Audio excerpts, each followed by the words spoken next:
And last time we talked about the historical writings of William Muir, and he did the life of Muhammad in 1858, and that was an important one in the sense that very few Westerners had had access to the earlier biographies of the Prophet.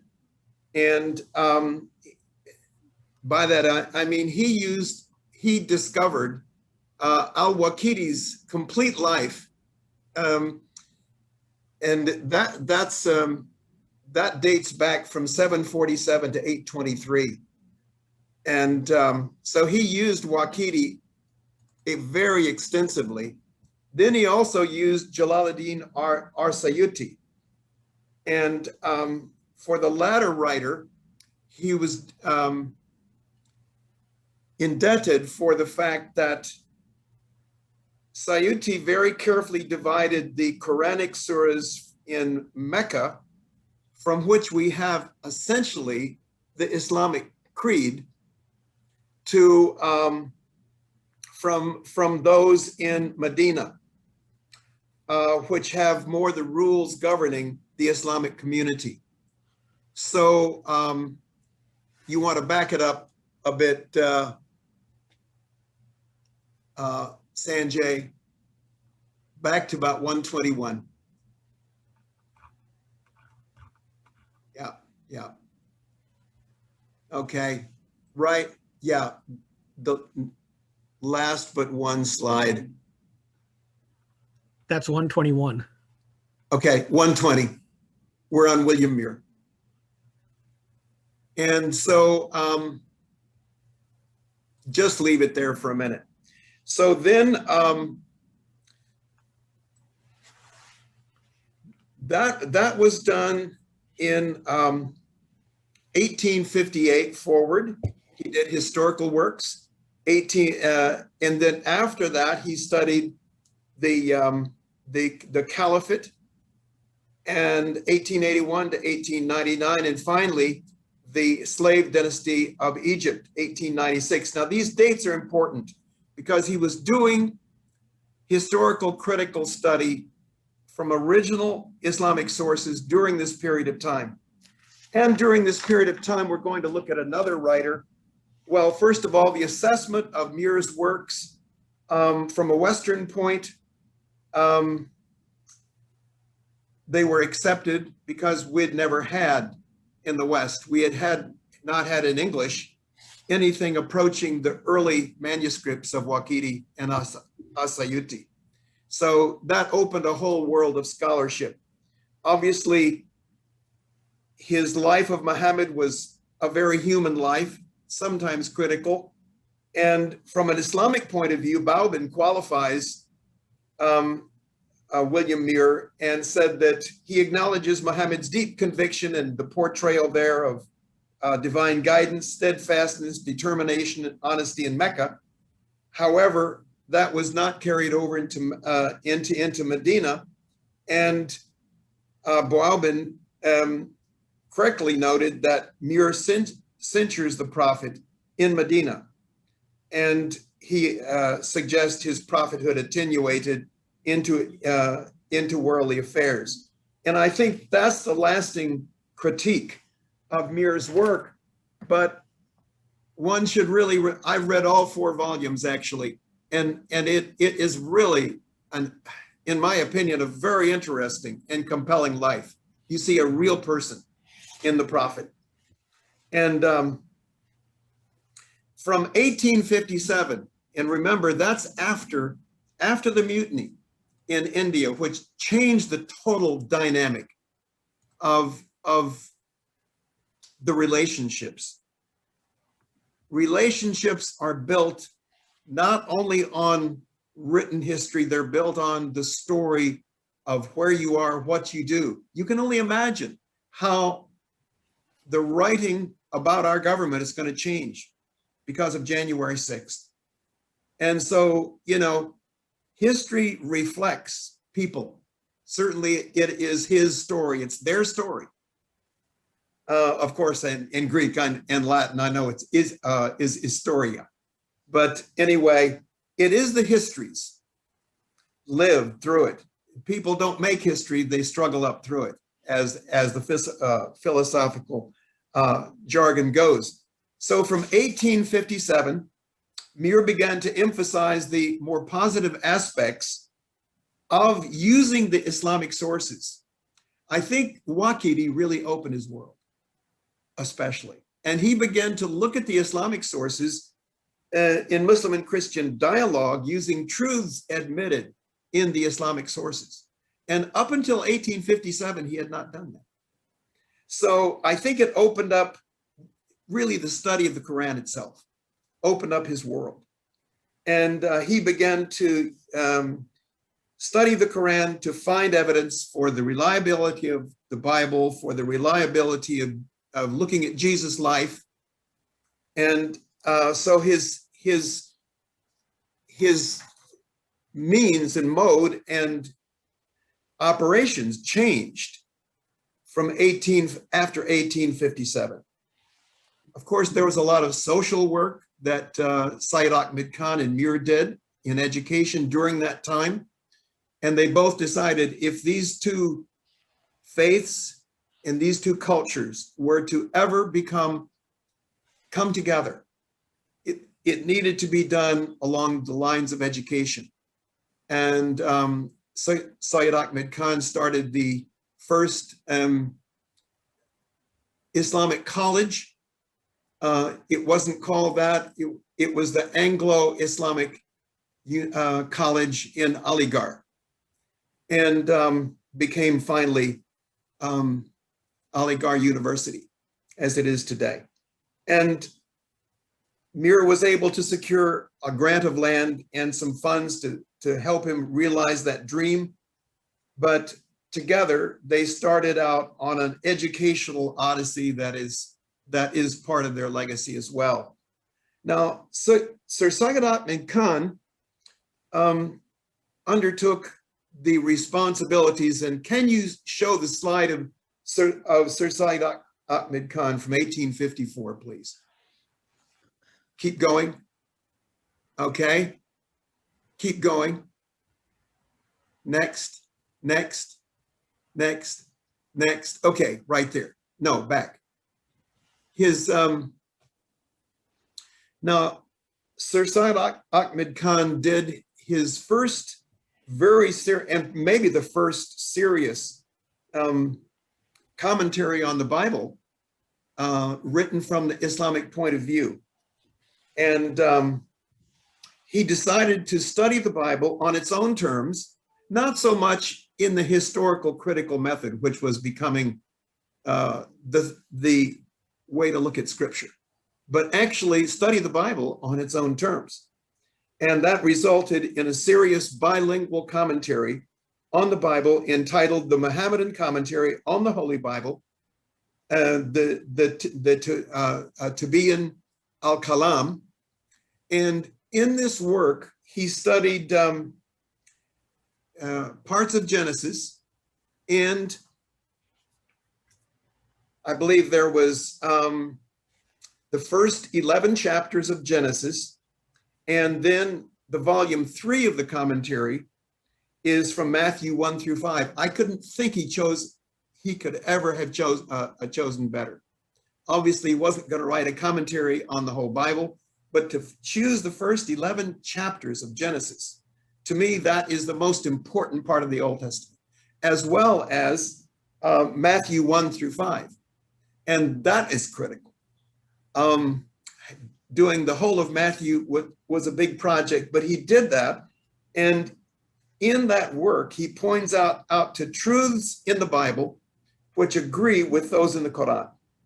And Hali says that Syed Ahmed Khan's main aim was to go right to the source of the Christian religion, the Bible, and its teachings, the revealed scriptures, and explain them in terms of Islam, the final revealed religion.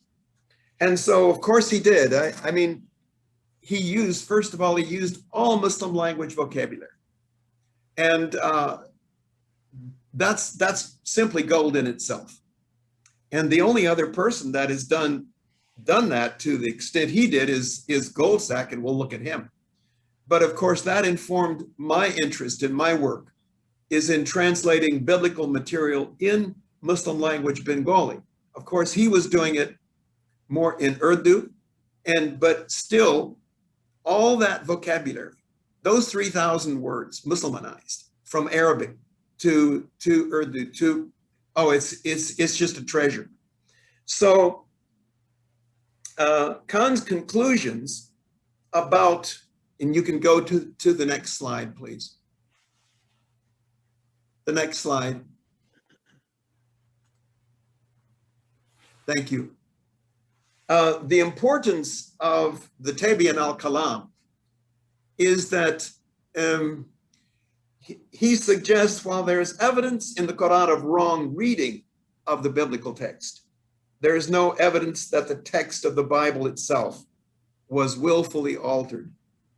And that was a very big statement. Nor did Khan regard the Bible abrogated by the Quran, Naskh. So he accepted at that time the ideals of miracles of Christ, in which the Tabi'in al-Kalam retains many traditional Christian views, which Khan later discounts in his tafsir commentary on the Quran, written after 1870. So you see this window of 1850 to 1870, those 20 years.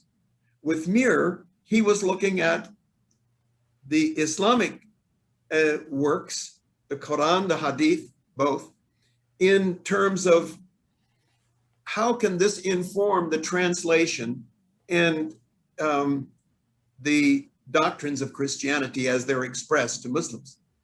And Khan, during those 20 years, was doing a similar thing in the converse. He was looking at how can the Bible be translated for Muslims so it's one, faithful, and two, understandable. It's brilliant. So during those 20 years, both of these authors were looking to engage the other. And I believe they did it during those 20 years. The next slide, please. And so Mir continued using admitted truths, as I call it, truths admitted in the Quran and the Bible, specifically in the Old Testament, the Torah, the Psalms, the Jobur, the Gospels, because those are the accepted books in Islam. And he did this through one work. It's called that, the Old and New Testaments, the Torah, Zobor, and Gospel. Muslims invited to see and read them, 1899. And then he recounts Al-Kindi's work. Remember John of Damascus in that era, and even more so around the time of Mar Timothy, the Nestorian patriarch. Well, Al-Kindi was a Christian apologist, and he had a dialogue in 830 Christian era between Al-Kindi and a Muslim scholar, Ibn Ismail al-Hashimi, at the court of Caliph Ma'mun, 813 through 1833. And Mir contrasts Al-Kindi's use of logical dialectic, thesis, antithesis, synthesis, proving your position right and the other position wrong, with the opportunity of laying out the texts and looking for the overlaps in admitted truth before you go on to admitted difference. And Mir's most comprehensive task actually was greatly aided by a book called The Beacon of Truth. And I believe it is not Mir's own work. He was very good at translating. And I think it was, again, Michael Atiyah in Syria, a generation before Mir. And The Beacon of Truth it was in Arabic, And Muir translated it to English, and it sets forth evidence in support of Christian doctrines as contained in the Quran, like born of a virgin, about Jesus, so he could be sinless, Surah 19:20, so he could be called Messiah, Surah 3,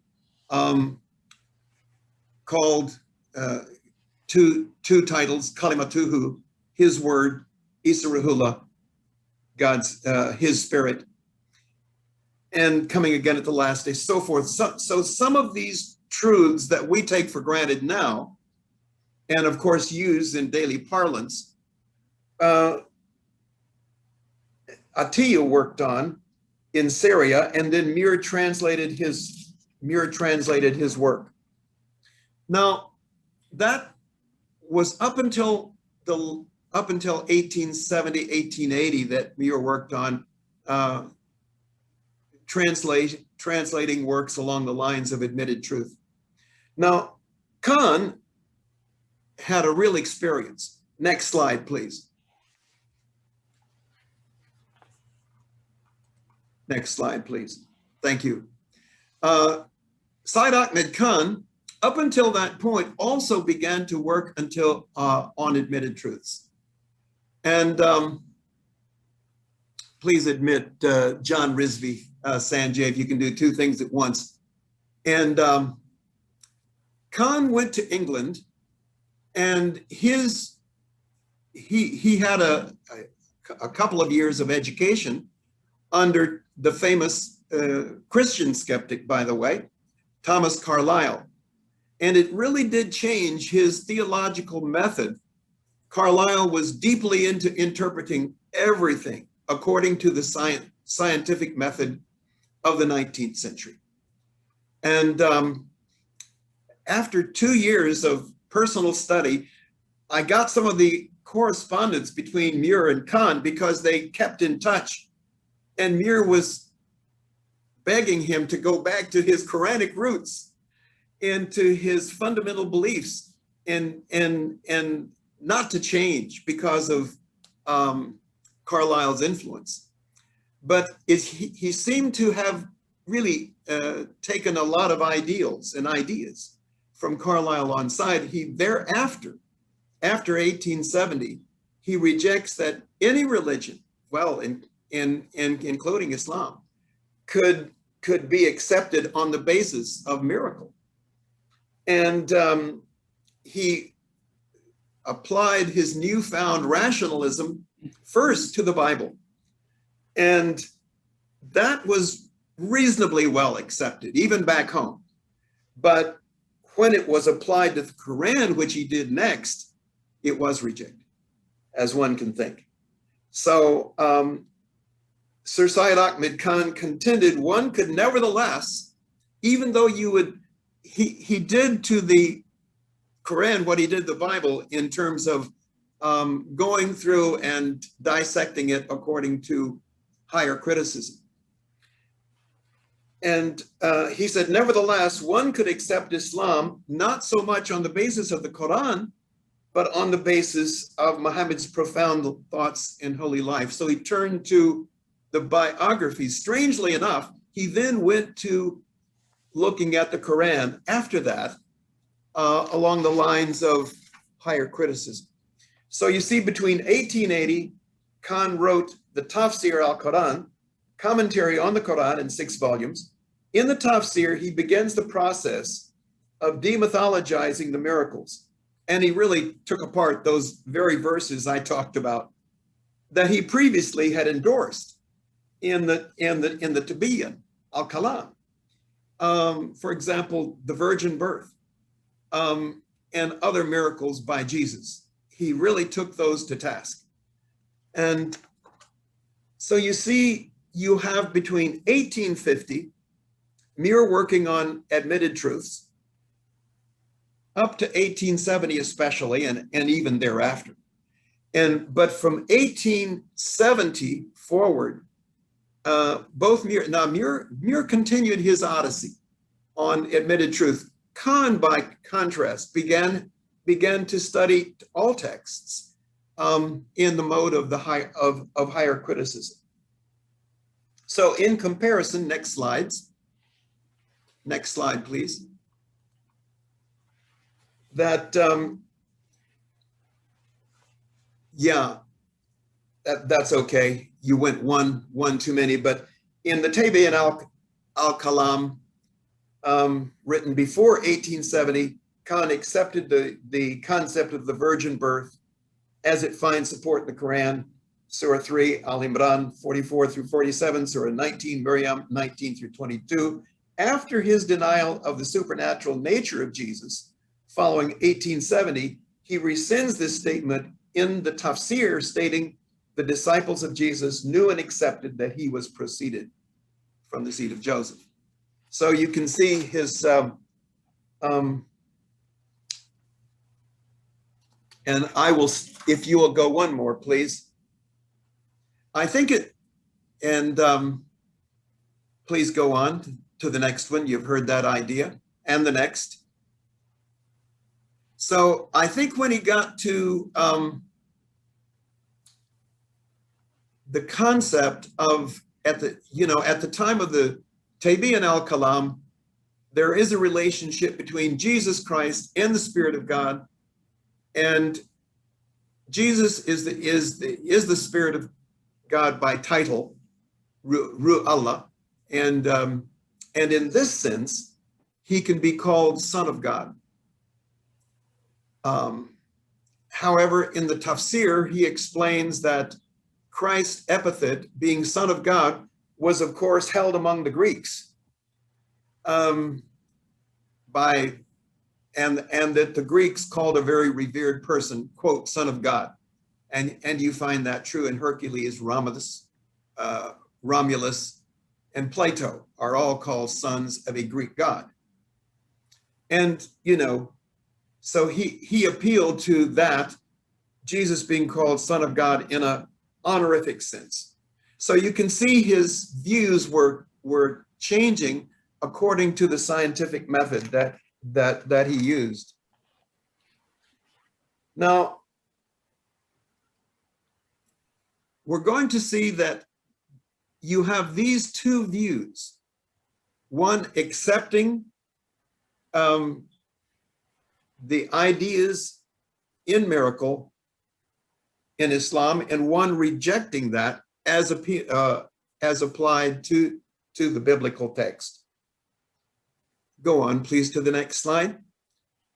That was particularly critical when Sir Syed made a comparison of the crucifixion. For example, before 1870 and after 1870. Regarding the crucifixion of Christ in the Tabi'in, Khan held a place of interpretation that someone was substituted in the place of Jesus on the cross, and while Jesus himself was taken up to heaven before he died, and he will return to earth as Mahdi, or Messiah, or a messianic figure. Now, regarding the crucifixion in tafsir, Khan contends that Jesus was on the cross for 3 or 4 hours, taken down, and at that moment was still alive. Then his disciples concealed him, took it to a secret place.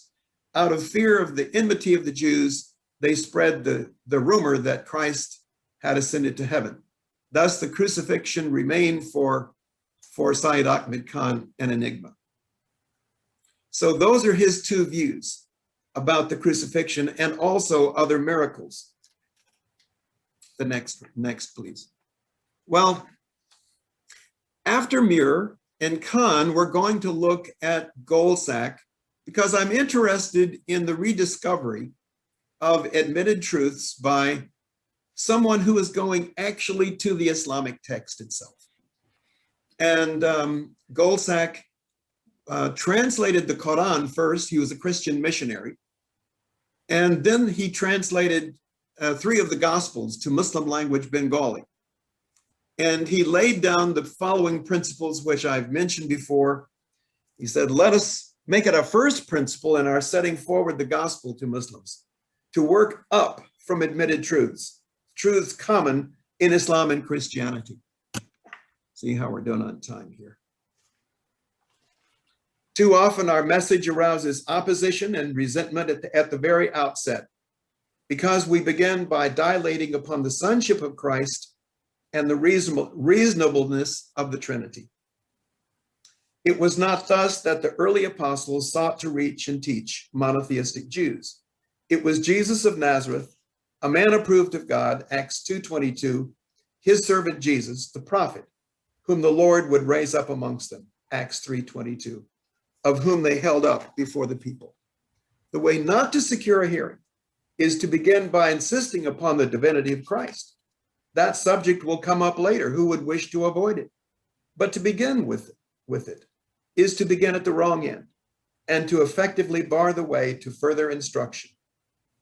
The miraculous birth, the prophethood, and messiahship of Jesus, his wonderful miracles and not less sublime teachings, are all acknowledged in Islam and are known more or less to every Muslim.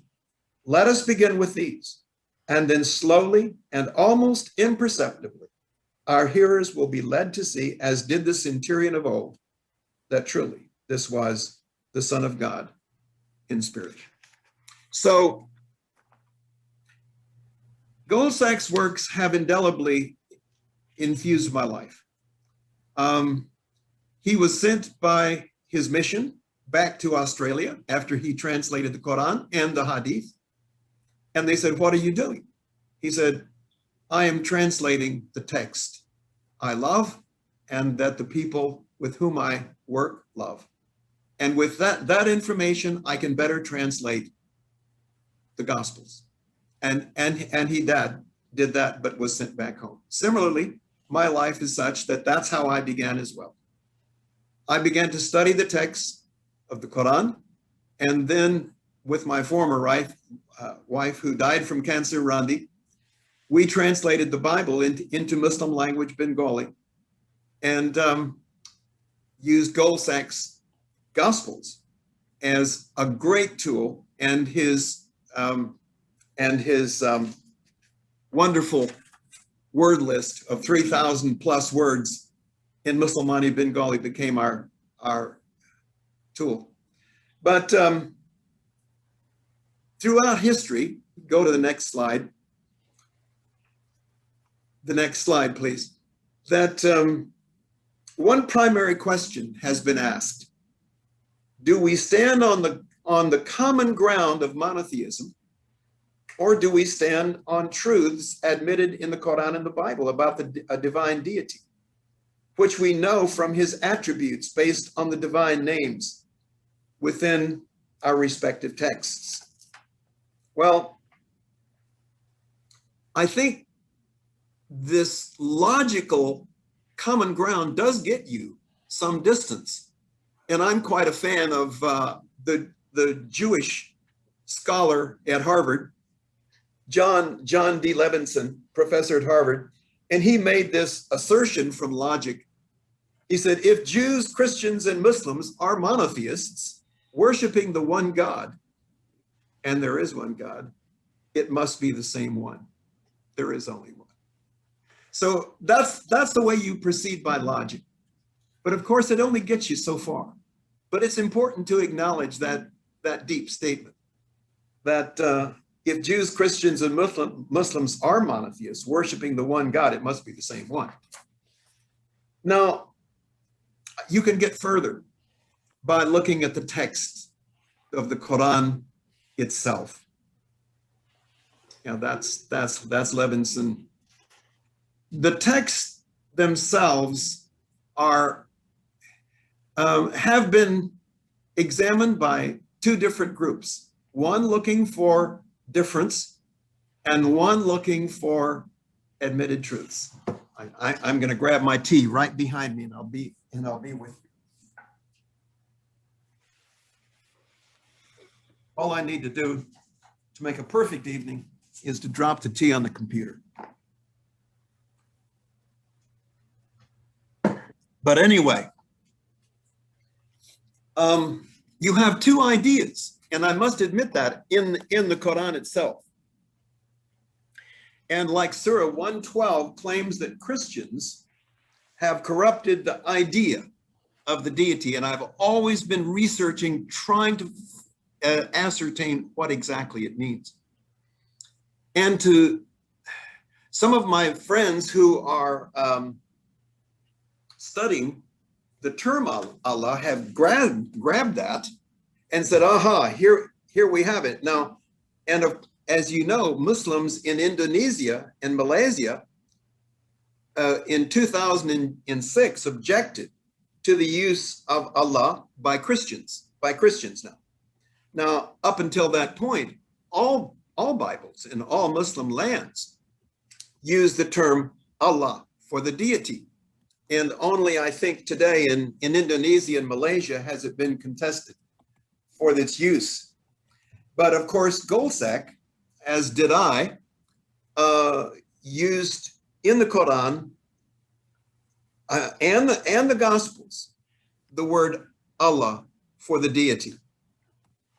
Now, that's in Surah 112, claims that Christians have corrupted the idea of the deity. Now, in Surah 29:46, an earlier surah, by the way, would claim Muslims worship the same deity as Christians.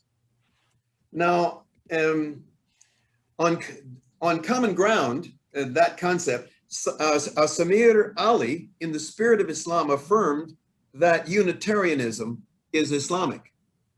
The focus on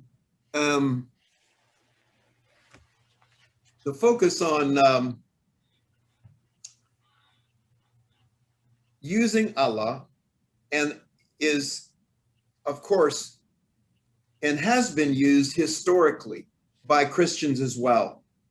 Now, in working on the idea of first admitted truth, from 1850 to 1870, recall those dates, Syed Ahmed Khan in the Tabi'an al-Kalam rejects the idea that Christians believe in three gods on the basis of scriptural comparison, as he was, translating Genesis and also in Matthew. So, but he said, definitely, the Christians do not believe in three gods.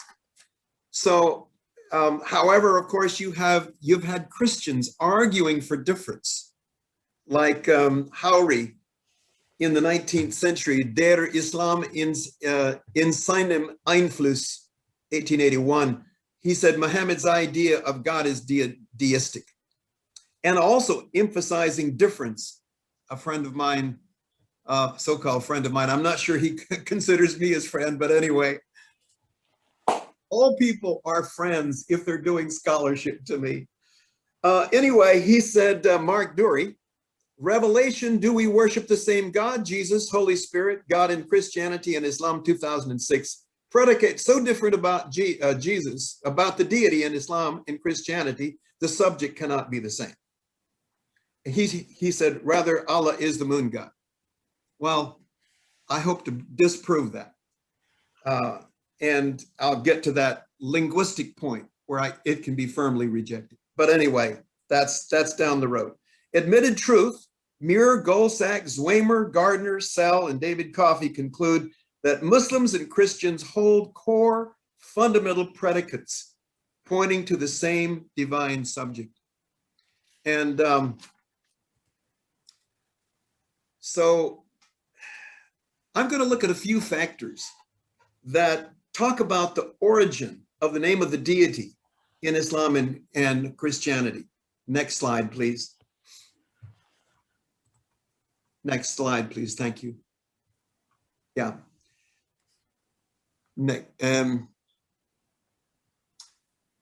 Next slide, please.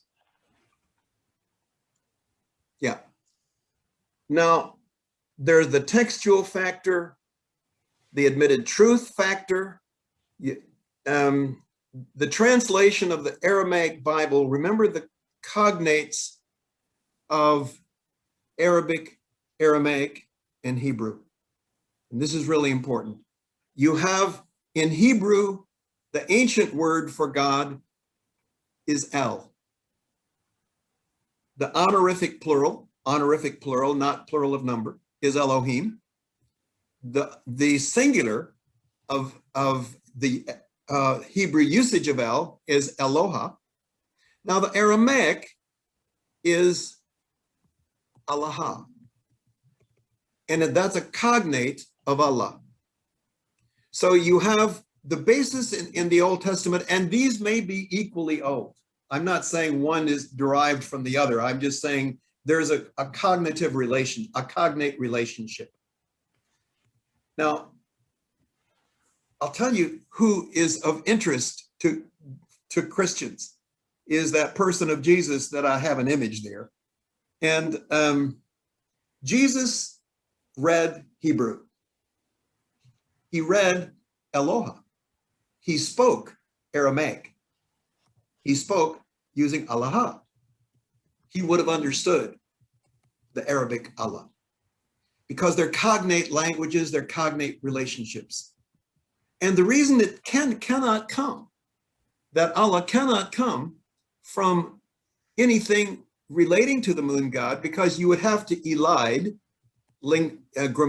grammatically the eel of Allah and al. So, but they do not elide at all. Neither el elides with anything, or eel elides with anything, and they both are unique terms for the unique God. So, the Peshitta, or Aramaic translation of the Bible in the 5th century, by the way, this is before Islam, used Allah, the cognate of Allah for Creator God. And portions of the Arabic Syriac text date to the 2nd century AD, super early. Allah, the cognate of Allah, is used for God in all present-day Arabic Bibles. And Middle Eastern Christians came to use Allah and Allah frequently as Jesus spoke Aramaic and referred to the deity using Allah, the cognate word for Allah, in the Arabic. Behind this endorsement of the use of Allah by Christians is none other than the person of Jesus.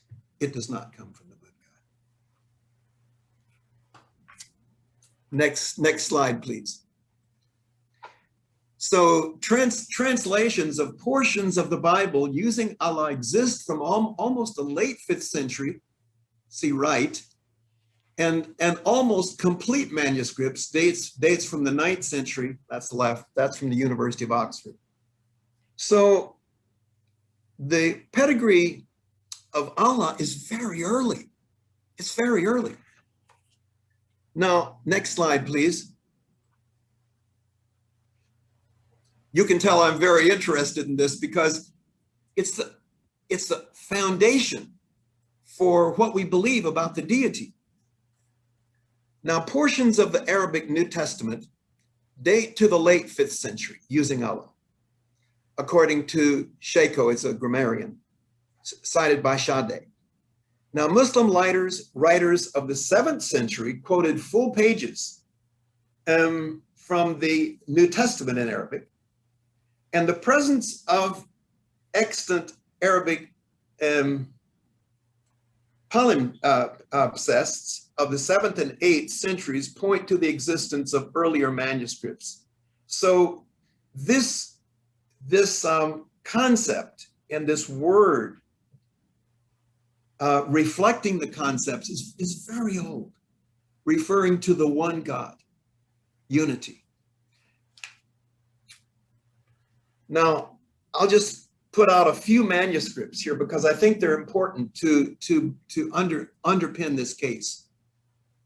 That you have the Mount Sinai Arabic Codex of 867 uses Allah, and it contains all of the New Testament except the 4 Gospels and Revelation.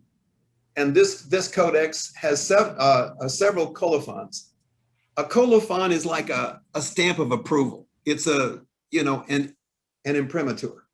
And the earliest colophon dates the Pauline epistles as 867 AD. Very important indeed.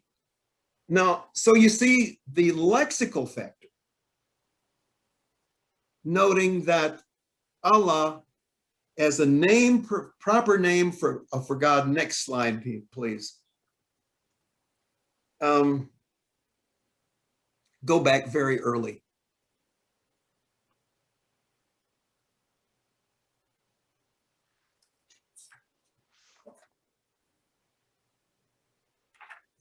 No, earlier. Oh yes, no, you're correct. Yeah, there. I can't see you have two problems. The pictures were in the picture of our icons were in the way, and then I'm going blind, so neither one helps. The lexical factor. Now, again, Morey, a very current writer in the 1950s, he collected articles in general encyclopedias, not specific ones to linguistics, which suggest that as Ilah and occasionally Al-Ilah, and look at those two, Al and Ilah there, can refer to the moon god. They can, and as a contraction might refer, putting those together, you could have Allah. However, grammarians such as Bauer, Arndt, and Gingrich, the three big names in studying Greek and Aramaic and Hebrew, note that Allah is a cognate of the Hebrew Eloha and the honorific plural Elohim, acting like a functional singular Eloha God, without being a contraction of Al and Ilah to form Allah. And you might ask why they cannot elide to form Allah. Well, the next paragraph. The view that Allah is the result of contraction of Al and Ilah does not explain the elimination of the second syllable Il, cognate of Hebrew El, which is most important in Al-Ilah, where El and Il is the Semite word for God since time immemorial. El does not elide with anything. Il does not elide with anything. You can't tack something on Il and you can't tack something on El. So important, a name for God they are. So that is my answer grammatically and linguistically to Morey, as well as Mark. The conclusions in Admitted Truth is that Allah was imported from the Aramaic term Allah or Allah in very early times. And Aramaic was the language used by Jews and Christians in the Arab Peninsula and North Mesopotamia, and was used in the Old Testament and post-Old Testament times. You can see all of those verses. I won't go through them. But in Arabic, Allah, and in Aramaic, Allah, the consonants for the word God are the same as those for God in the Aramaic portion of the Masoretic text of Daniel and Ezra. And I won't go through those texts. Next slide, please. But finally, you have the historical factor. And the Jews in North Arabia used El for the deity and Il for Arabic, which is a cognate of El. And other place names in North Arabia suggest that Arab tribes are descendants of Ishmael, the son of Abraham and Hagar. It was to the valley, the site of Mecca. It is suggested that Abraham conducted Hagar and her son, and that Ishmael grew up and became a father of a great nation. He had 12 sons, according to Genesis 25:16, among whom Kedar and Nabat are the best known. Yet other place names in South Arabia indicate descendants of Abraham and Keturah, his second wife. For example, you have the Arab tribes of Jurham and Keturah are described in Genesis 25:1. The place name of Dedan is a place named after a son of Abraham and Keturah and exists to this day. So you can see that not only from a linguistic standpoint, a textual standpoint, but also a historical standpoint, the name for Allah is very old. What does it refer to? What does it refer to? The meaning of the name of God, next slide. Next slide, please. Next slide again. The meaning of the name of Allah, the deity in Islam and Christianity. Now, the deity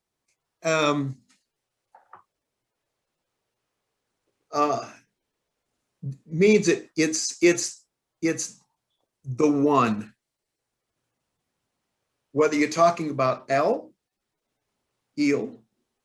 or Allah, it means the one, the unity, and it speaks about his existence. Philosophically, Allah is seen as the uncaused cause of all that exists. The essential name of Allah in Islamic thinking is Ismu al-Dhat. That is defined as the necessarily existent being. You find that carefully put forward in Surah 211, verses 2 and 3, and also in 26:24. Now, the foundations in Christianity and Islam about the deity is based on sacred scripture. I've been giving you the linguistic, the textual, the historical, and some of the meanings, but now you have to look at the text itself as we rise up from the text to define what we can about God, rather than coming down from our logic and linguistic understanding. Next slide, please. And the Quran does not argue for the existence of God. It proclaims it. Quote, do they not look then at the camel, how she is created, and at the heavens, heaven, how it is supported, and the mountain, how they are set up, and at the text, how it is spread out.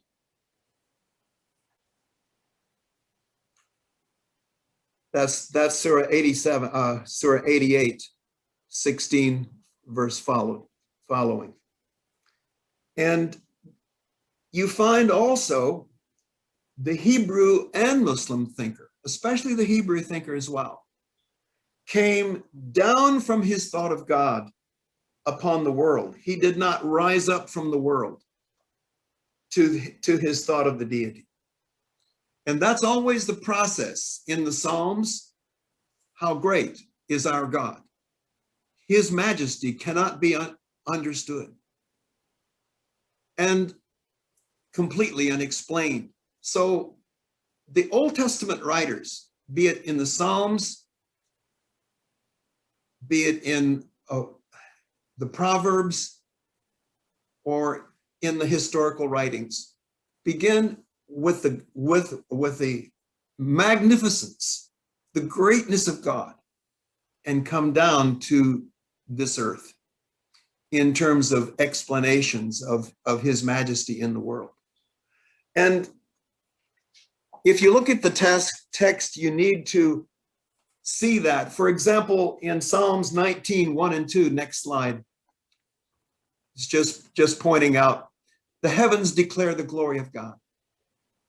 The skies proclaim the work of his hands. Day after day, they pour forth speech. Night after night, they reveal knowledge. Psalms 19, 1 and 2. And Romans 5 also presents a New Testament verse similarly. We'll go on.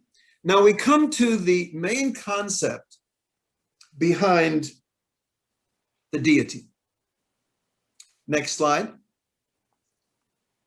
And that's the unity of God.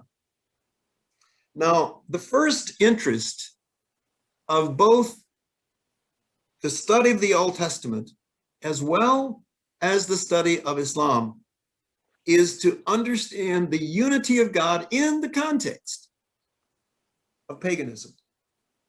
Now, the first interest of Islam is to maintain the monotheism which it had won from paganism. The struggle for monotheism against paganism in Arabia was present in the teaching of the Jewish tribes in the obscure sect of Hanifs prior to Muhammad. And if you begin with the early Meccan surahs and the proclamation of the oneness of God, you hear in the background Deuteronomy 6:4. Hear, O Israel, the Lord thy God is one. And that was ever remembered in the preachings of the prophet. Now, the Quran witnesses to the intense zeal for the unity of God. And you get that in Surah, it's 27, verse 61. Say, praise belongs to God, and peace be upon his servants, whom he has chosen. Is God best, or what they associate with him? He who created the heavens and the earth, and sends down on you rain from heaven. Is there a God with God? Nay, but they are a people who make peers with him. And of course, in the background, you see a caution to what the prophet understands of the Trinity as associators.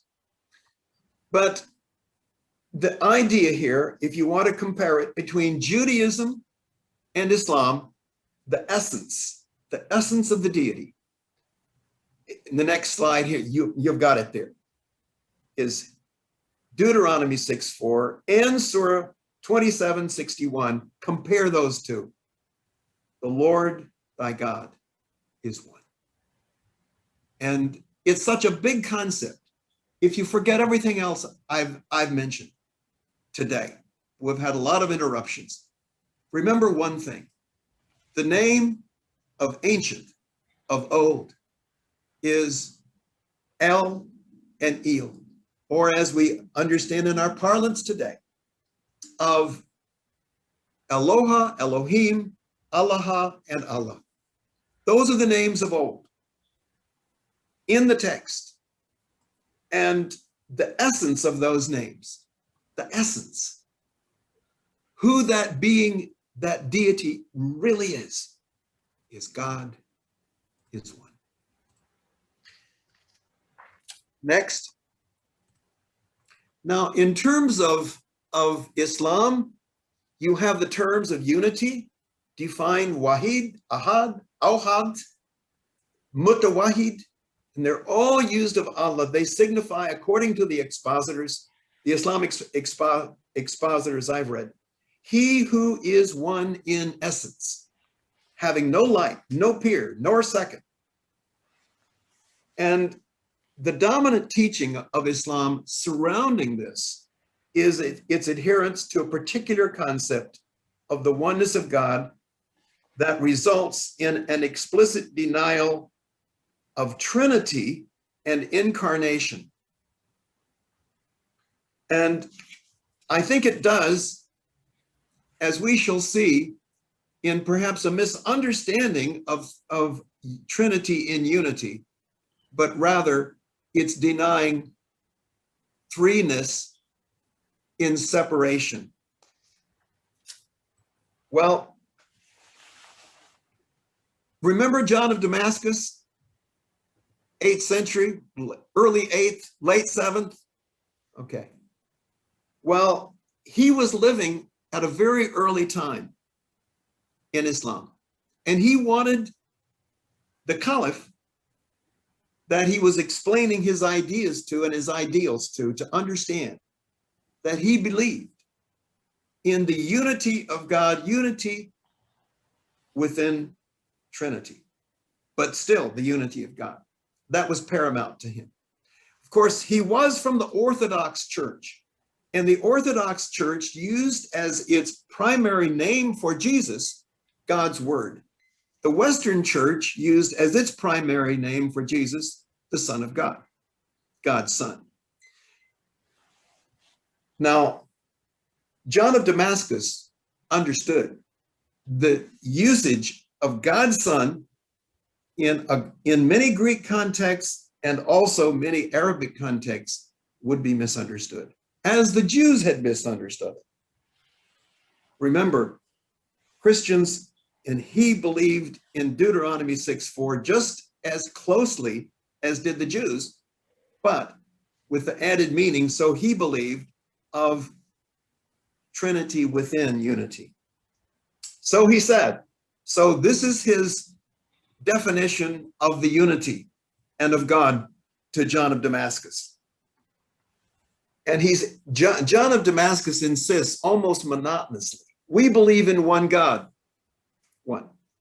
one principle, without beginning, uncreated, unbegotten, imperishable, immortal, everlasting, infinite, uncircumscribed, boundless, of infinite power, simple but uncompounded, incorporeal, without flux, passionless, unchangeable, unalterable, unseen, separated from all essence, as being superessential and above all things, and absolute God. Can't get any more unity than that. That's De Fide Orthodoxa, book 1. And on that, he built his case with the Caliph, by the way. And that was understood. What did early Islam and Christianity conclude then in common and in difference? You know, we conclude that Islamic theologians, in their argumentation, were very much like John of Damascus. You take those ideas, absolute unity, you can hear even the Mutajalites almost that close. And before that, back to the much more singular theologians of Islam. The Mutajalites were on the fringe of orthodoxy. But take even back further than that, and you see, I think even Tamiya would have looked at that favorably. Anyway, so what did they have in common? The early Christians and perhaps some of the later ones, and what did they have in difference?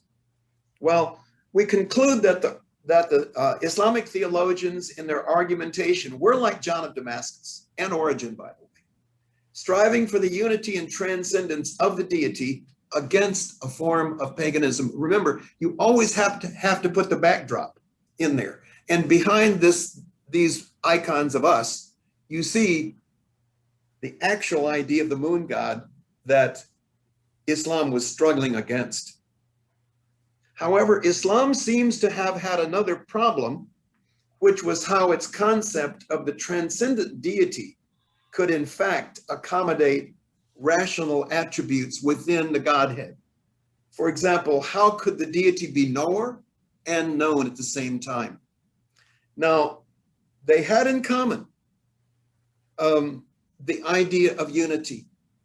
They had in difference the fact that with Trinity and unity, God can be knower and known at the same time. And that was a problem, a philosophical problem that Christian theologians who embraced the concept of Trinity and unity never faced. Oh, I would love to go on, but I know that we got started late. I will just introduce the next topic because it's too much fun, and we'll have it next time. But if you want to compare the essence of the deity in Christianity and Islam, you must look at the divine names of God. I know they sound rather esoteric, but you have a comparison of the attributes and names of God in the Quran and then the Old Testament. Now, Allah has attributes, or asma al-sifat, and these are best defined by Allah's 99 names. Asmaul Husna.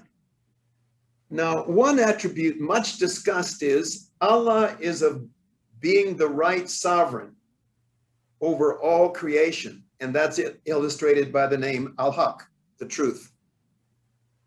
Surah 21:13. Now, another attribute is the immutable one, and that is illustrated by the excellent name Al-Qayyim, the self-subsisting one, in Surah 60, verse 19. And there are 99 names. I put a little graph there. But Christians may ask the question, does this make any sense to us? Well, it made a lot of sense to the Jews when they began to hear this, because you do have many of these names in the Old Testament. Let's just take a look. Names in the Quran for God. Quddus, holy for God. Next slide, please. Now, the only material provided for the explanation of this Quddus, it's a very popular name, by the way, for a man or a holy man. That's to be found in Surah, my eyes are so bad. That's 59:23, and also in 72:1. In both of these passages, the ejaculatory phrase occurs, the king, the holy, or the holy king. Now, we have that same name applied to God in the Old Testament, Quddus. And the Holy One there is a wealth of material, really. The Holy One has the idea of inaccessibility, 2 Kings 19:22. Thou hast lifted up thy voice against the Holy One of Israel. Also the idea of the sublimely ethical nature of God, Isaiah 1:10-17, where you have God addressing the Kezim, the judges, as the divine Kaza, the divine judge, the Holy One who can judge. And from this usage is derived the Arabic Al-Qadi, the divine judge, when used of Allah.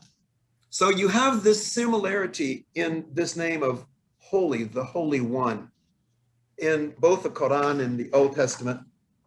And one that's very familiar to us all is Jabbar, the mighty. And you have that in Surah 59:23. Jabbar can mean mighty, as I read it in the Quran, or the omnipotent one, the one that nothing happens in his own dominion except that which he willed. And it has it very closely aligned to God's will, the omnipotent. And in Hebrew, it's very similar there too. The mighty, Gibor, in Hebrew, Gibor, is used in reference to God frequently in the Old Testament. Jeremiah 32, verse 18, who show us loving kindness to thousands, but repay us the iniquity of fathers into the bosom of their children after them. O great and mighty God, the Lord of hosts is his name. The mighty is his name. Psalms 24, verse 8, Deuteronomy 10:17, Isaiah 60, verse 6. So you see the names, the Jabbar, Gibor, in Hebrew and Arabic reflected in the Quran and the Old Testament. And you go through the 99 names, and I will go through more of them with you because it's very important. You understand God's attributes in both the Old Testament as well as the Quran by his names, by that which is attributed to him.